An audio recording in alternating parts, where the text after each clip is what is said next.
I have the pleasure today of being joined by Andrew Brydon. Now, Andrew is the CTO for Australia and New Zealand at HashiCorp. Andrew, great to see you. Thanks for making time to catch up with me. Yeah, nice to meet you too. Thanks, Des. So, for our audience, just to set the scene, we're going to have a great conversation with Andrew around his role, his responsibilities, what a day in the life of the CTO for Australia and New Zealand at HashiCorp's like. We're going to walk through a 30,000-foot view of HashiCorp, the company, a little bit of history and what they are today, some of their core capabilities and offerings and services. We're going to talk about HashiCorp's gold sponsorship of the ExecOps events in both Melbourne and Sydney for the 2025 season. We're going to talk about some of the things that an event like this brings to the table for HashiCorp as an organization, and also get Andrew's thoughts around the best way to get the most out of the event and how to prepare for it and what to potentially do in follow-ups. And then a quick wrap up around how to follow the organization, get the latest news and so forth on a regular basis from them. But Andrew, I wonder if you could just kick us off with maybe just a little background on yourself and sort of how you came to the role. And by the way, congratulations on your 6-month anniversary, but maybe a little background on kind of how you came to the role and what the role itself entails other than the obvious CTO element. Oh, thank you. Yeah, I can't quite believe it's 6 months. Um, Indeed. yeah, so a little bit of background about me. I've been in Australia for about 17 years. The last kind of 7 or 8 years have been between consulting. So I work for a consulting company called Contino. Then I moved across and I worked for National Australia Bank to help them with cloud migrations. NAB had about 30 applications in the cloud when I joined. We pretty public about all of this as this kind of transformational journey. When I left, it was in the high 80%. So a big transformational journey there. I had the opportunity to lead the application engineering group before I left. So did a lot of work focusing on working with the CIO teams at the organization to really improve developer and engineering efficiency. That was my kind of key focus areas. I finished up there, and the opportunity came along to join HashiCorp, and HashiCorp's key focus areas are really how to help people be more efficient in how they use infrastructure, both in the cloud and in the data center, and how they do that, and how to make sure that's done in a consistent and secure manner. So all of these things are kind of key tenets of how I've been working through my career, and really align perfectly with what I wanted to do next. So I kind of spend a lot of my time now working with customers on focusing on helping them on that journey themselves, thinking about how to develop platform engineering teams internally, and how to build those out, and of course use the HashiCorp products to help them do that. Fantastic. I imagine in many ways, with CTO type role, you're actually your own client in many ways internally with regard to some of the technology elements as well as your customers. And there's a bit of a juggle between that. I imagine there's a lean towards the customer focus, but is it the case you sort of end up with a foot on both camps in many ways with regard to the direction you're taking within HashiCorp, particularly with ANZ and the customer focus themselves? Are you like your own first customer in many ways? Yeah, I think that's a good way of thinking about it. So we spend a lot of time. I spend a lot of time with customers here in New Zealand, listening to them, working with them on what they want to do next, and then back focused into our internal kind of products and engineering groups to take that feedback back and see how we can potentially tweak roadmaps, give feedback. We're kind of consistently being working with different product teams, giving them advice from the field on what we see. So yes, it's definitely a good way of looking at it. We're kind of foot in both camps. Indeed. So I wonder if HashiCorp as a brand has been known for a long time. It's done some amazing things in its life so far, and it's about to go through another, or it's probably in the process of going through another amazing boom period with regard to the whole emergence of AI and an explosion. Set the scene for us with regard to a little bit of background of the company first, maybe, and then we can sort of dive into kind of where the company is currently and what the key focuses are. Sure, I think like a lot of these great startups, it came out of a need for Mitchell and Armon to actually more effectively be able to use the cloud platforms. And this goes back to, well, 2012 now. They were kind of struggling with deploying applications on the cloud in a repeatable way, between the big big three cloud providers at the time. And they were looking at a way to make that be like help do that more efficiently. So that's where Terraform and Fig Hmm. and Packer came from. And it kind of grew from there. Fast forward to now, and I'd say, Terraform's still one of our main products. Obviously, with the using it to deploy infrastructure and data center on the cloud. And we also have gone heavily into the security space as well with HashiCorp Vault. And it's really interesting how organizations can end up, especially in the tech space, come out of a need to do something. And of course, that's a repeatable need, excuse me, Yeah. that everyone is trying to do. I think my personal view is the move to cloud is kind of exposed the complexities in the use of infrastructure. And we have these conversations internally still now. It's like, well, AI has actually expanded the need for more and more infrastructure. We're not going to reduce the amount of infrastructure we see globally. You can see that with the huge numbers of new data centers that are being spun up. So we just see that continuing need for repeatable deployed infrastructure globally, and we just see the kind of expansion of the use of our kind of our Yeah. products on top of that. I think the kind of other notable piece that's happened recently, of course, is our acquisition by IBM, which I think is really it was really super exciting. Honestly, it was something that's happening as I was joining. I think it's given us the ability now to have native integration with a bunch of other complementary products, and also expand, and rapidly expand our kind of development teams, and is really going to enhance our ability to deliver on our kind of long-term product roadmaps. So yeah, there's a lot happened in the from 2012 until now, and really looking forward to what happens next. Yeah, it's an exciting period, and the IBM acquisition was, in my mind, a win-win-win for customers, for yourselves and IBM, because now you're in an ecosystem where everything you've got between the open source and the commercial software capability, and I'm a big fan of the open source element because I think that allows customers to do a whole bunch of stuff that they maybe don't have the opportunity to do with things that are just fully closed source. But being inside an organization like IBM, even just the data center focus element itself, and then the cloud piece, and then the AI piece, I mean, IBM is probably one of, if not the largest manager of data center infrastructure in the world, as well as managed services. So this is a natural fit that you guys plug into, and they are with their Watson AI space, which I'm no stranger to. Also, coming to this, AI game as probably 70 years of experience in machine learning and deep learning before AI became sort of this funky new handle. So Mhm. it is a really amazing space to be into. It's probably a huge one for you guys in opening up whole new markets of customers that you didn't have access to. When we think about the company now, and you've given us a great background as to where you've come to, and you've got some amazing new capabilities, and beyond the, as you said, the original formation of the company to solve a problem that was solved for their own needs. That is an exciting creation of a startup, because it's like solve a problem, find a market, everyone else got the same thing, sell it to them. When we think about, say, Terraform and particularly Packer, and then even the likes of Vagrant and myself, that I'm a big favorite of in the past, the shift into security you talked about, that would have been a fairly natural fit where organizations said to you, look, this is great, you can help us, create design patterns, instantiate infrastructure, automate that whole process. But how about the identity management and so forth? And that's probably a big part that IBM would have liked as well, as that identity management from their mainframes down to their systems and databases, a core element that IBM banks on, if you'll pardon the pun. Um, when you think about HashiCorp today, where are the biggest pressure points for customers that you're solving problems for, particularly with the IBM element, sort of, as a foundation?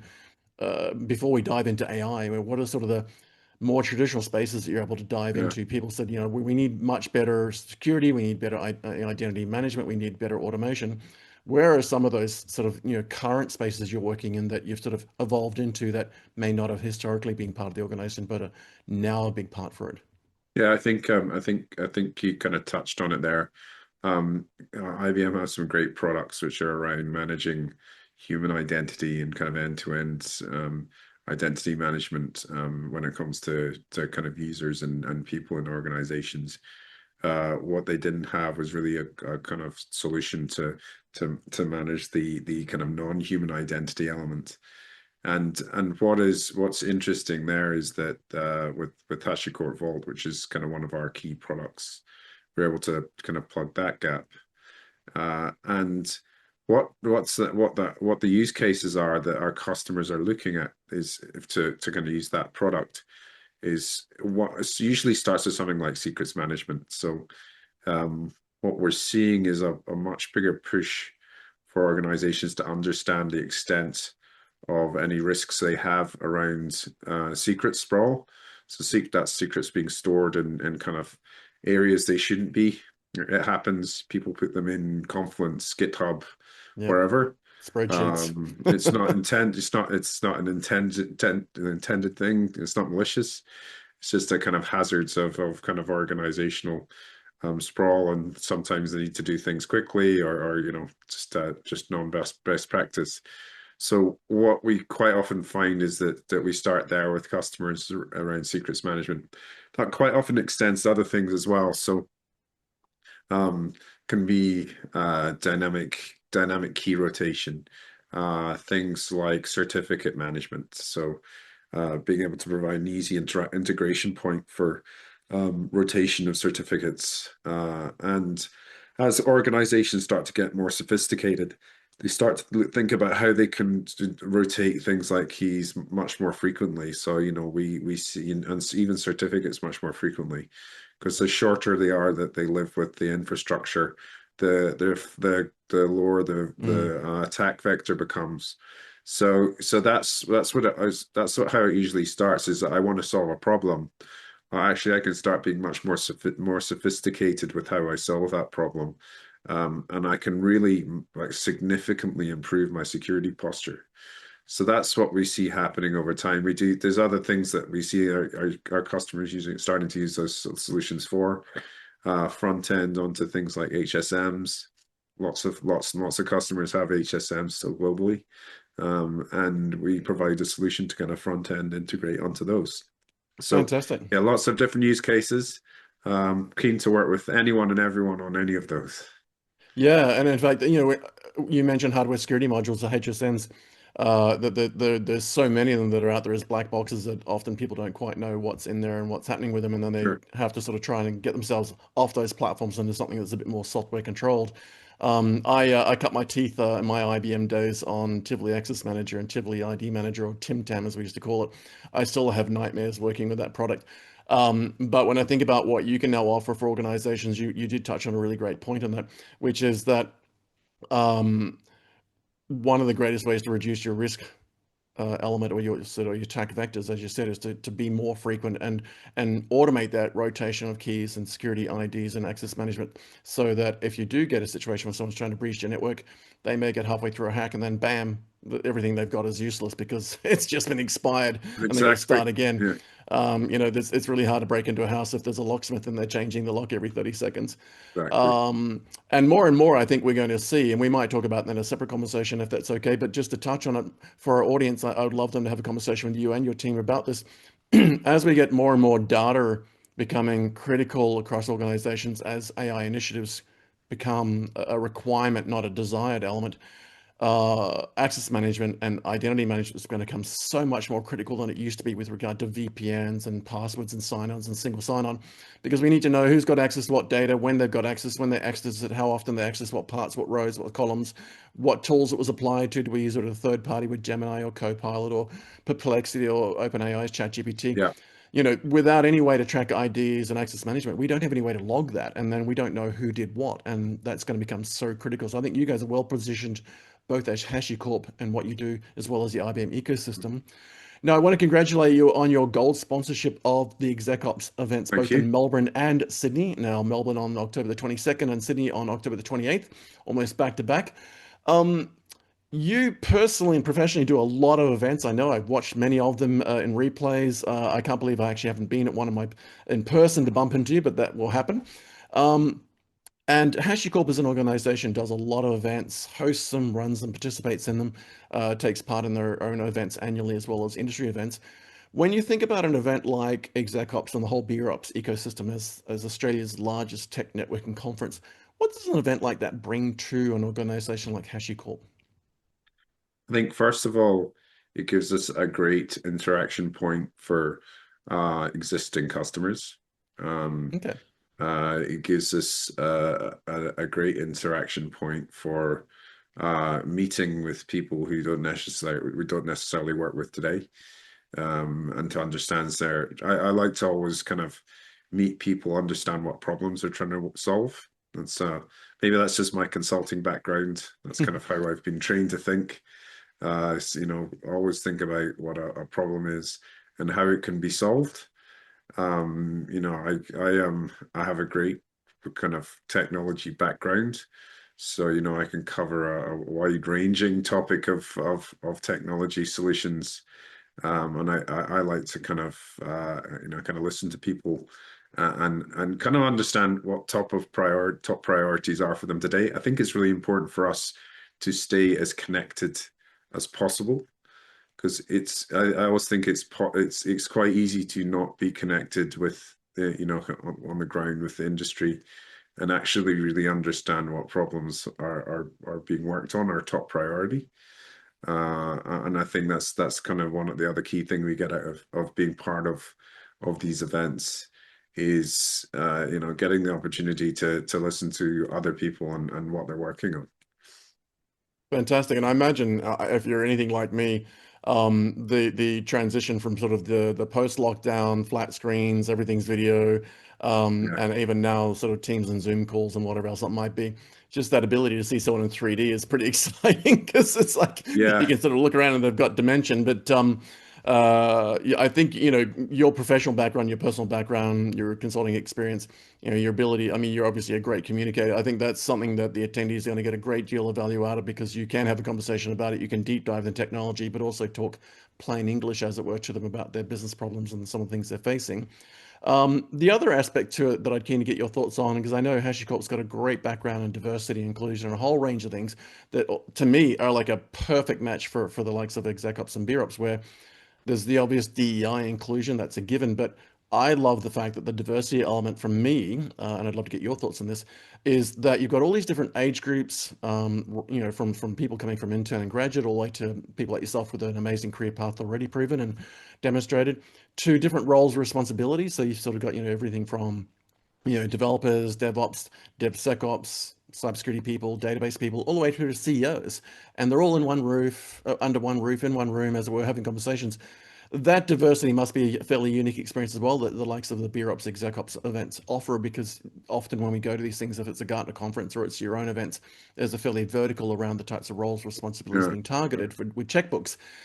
Is that an element, that sort of that diversity piece, that's an attractor as well? I imagine it is. Yeah, yeah, definitely. I think you've touched on one that's kind of near and dear to me. Is it's definitely an age group element, which is Yeah. is always kind of interesting for me. I always think those of us who have been in the industry slightly longer than people coming through, maybe just starting out, have a significant advantage. They're starting at the element of technology as it is today. And we've been through the ringer a few times. We've had to keep learning these things as we and it gets harder and harder to keep, adding more information into the old brain at sometimes. So I think that's something we kind of sometimes we forget. The people coming through actually just are starting off at a different level from how we started. And immediately that gives them an advantage from a capability perspective. And what I found over the years is that having people coming through, grads, interns, etc., being part of squads is super important because they bring just a unique perspective. Yeah. The technology that they're using is just what they use, and there's nothing they're familiar with that was from before that. It's kind of just it's the starting block. So they bring this highly intelligent approach with current technology sets that rival a lot of kind of some of the even senior engineers. So I think it's really important to embrace the kind of people who are from the kind of younger age groups and don't discount them because they're younger and they don't have experience. I always think that's a mistake. So I think bring encourage those people. I always like to have kind of diverse age group range of people working for me when I'm kind of getting things done. And yes, and I'm lucky to work for an organization that embraces all kinds of diversity and inclusion. So yes, super lucky. Fantastic. Yeah, I'm a big fan of what I like to refer to as reverse mentoring, where I ended up in a room holding a whiteboard marker, drawing diagrams, and then I'll ask them to go and get some of the younger members of their team, the youngest project managers, youngest developers, youngest database engineers, and even some of the general administrators, and say, bring them into the room and ask them how they'd approach it. Because as you said, in a lot of the cases, they're cloud natives. They grew up with the internet always being on. Yeah, You know, they think Wi-Fi should be everywhere and be for free. And you know, you and I are both old enough to build servers that go into racks physically and install that's disks right. and memory and CPUs and chips. And I'm old enough to even have to install math co-processors. And these days, people are buying 10 million GPUs at a time. Um, but I do love that reverse mentoring thing, and I love it whether these events, and I know you guys are going to get a great deal out of this, as are the attendees of that reverse mentoring model, which is people with a lot of experience like yourself being able to talk to younger people who Yeah, come at things very differently, as you said, because they haven't been burdened with some of that legacy technology. So often I find them braver. They're willing to take slightly more risk in a development environment where there isn't harm in production to see what's possible, what can be done. Can I spin up 64,000 of these Docker instances under Kubernetes or not? Which is something we've done on a mainframe recently. From the other side of the coin, from an attendee's point of view, and again, you've done plenty of these events, you've got a lot of experience on your belt. What do you think attendees should be doing with regard to a bit of homework before the event? So, you know, preparing for the event, getting a bit of homework done, coming to the event prepared on the night, and even engaging in digital and social sort of spaces before the event and maybe even after. How do you prepare for these sorts of things, and what do you think attendees should be doing now before we sort of get to October the 22nd and 28th for Melbourne and Sydney, respectively, before they come and have a chance to talk to you in person and talk to your team and maybe see some demos or grab some merch or whatever? What sort of lead up should they have as far as homework goes? And then after the event, what sort of advice can you offer for them to get the most out of their relationship that they've formed with you at the event? sure. I think the key thing is think about think about the main reason you're going to the event, or top two things. Is it to solve a problem, a technology problem? Have you got questions around your organizational setup? Is it optimal? Are you looking at a next step in a career and you want to talk to someone? And then think about the people, sponsors, etc. that are there, and who you want to specifically go and target and speak to, and kind of prioritize speaking to those people first. It's a big event. There's a lot of people there. There's a lot going on. It's quite it's also a great way to network. I think that's the other key thing to get out of this. So try and meet people. Try and meet people outside of the list of people you wanted to. So, outside of your kind of comfort zone, if you like. Because I've been in Melbourne now, as I said, for 17 years. You just keep meeting people and you just keep meeting people. And, the IT industry is big, but it's also very small at the same time. It And you'll is. meet people and you'll have relationships with people for a long time, and you'll meet them at events like this. And it's kind of it's a real opportunity to kind of make some future colleagues for life, if you like, or future friends, colleagues for life. So take advantage of it. Fantastic. Now, to wrap us up, what are the best ways for folk, regardless of whether they're able to attend the events or not? Because I know, there's going to be a bazillion people at these events, and they are really fantastic big events. It's in fact Australia's largest tech networking conferences, as far as I know. Yes, But for a lot of people who may or may not be able to make it, what's the best way for people to sort of be across this conversation and keep up to date with what you're doing professionally, what HashiCorp sure. as the company are doing? Where should they go to learn a bit more information, maybe reach out, present their questions if they can't come to the event? Or even if they are registered and attending for the events but just run out of time and after the event realize, oh, I forgot to ask Andrew this great question. What's the best way to keep up to date with what HashiCorp's doing, what you're doing professionally, and just join that conversation online? Yeah, the main channel I use to kind of interact with people would be LinkedIn. So I definitely recommend reaching out to me there. I accept most people's connections that are, usually come with a reasonable kind of message or question attached to them. Our website, the HashiCorp website, is where we keep track of our company kind of related information. We have an awesome blog there. I don't know quite how many people blog within HashiCorp, but it's a lot. Yeah, it's very active. Yeah, it's a very active blog, and it's kept very up to date with what's going on with our products, and what's going on with the organization. I really love it. I don't know where my boss finds the time to do stuff on that as well, but he's quite active on there too. And Yeah, those are the kind of probably two main ways to kind of keep in touch. We will have people at the event, of course. We'll be able to meet with people at the event as well. Fantastic. Yeah, so wherever people see this interview for our audience tuned in, we will have all the relevant information and links so that you can go to hashicorp.com, the website. Highly recommend bookmarking hashicorp.com, the website. Keep it across what they've got. As Andrew said, they've got a great blog space. I've actually got it my RSS feed reader, so I see all the new updates that the team write about because they write about a very diverse and broad and deep range of topics that I want to be on top of, particularly for day-to-day conversations on things for business technology. There's also some great training material there. There's a great resource library. Highly recommend diving into the resource library. There's so much material there. There's some amazing case studies that might also fit some of the challenges you're looking at or some of the things that are coming up that you potentially look at. There's a broad range of white papers, which are always good value to grab a copy of and share around the team. There's a directory of your partners and integrators, sort of in that partner reseller integrator space that's also worth having a look at to maybe potentially go and talk to one of those organizations to see whether this fits. Sometimes if you're in the banking industry, there's a really great partner that's in the FSI space. It would be a good fit.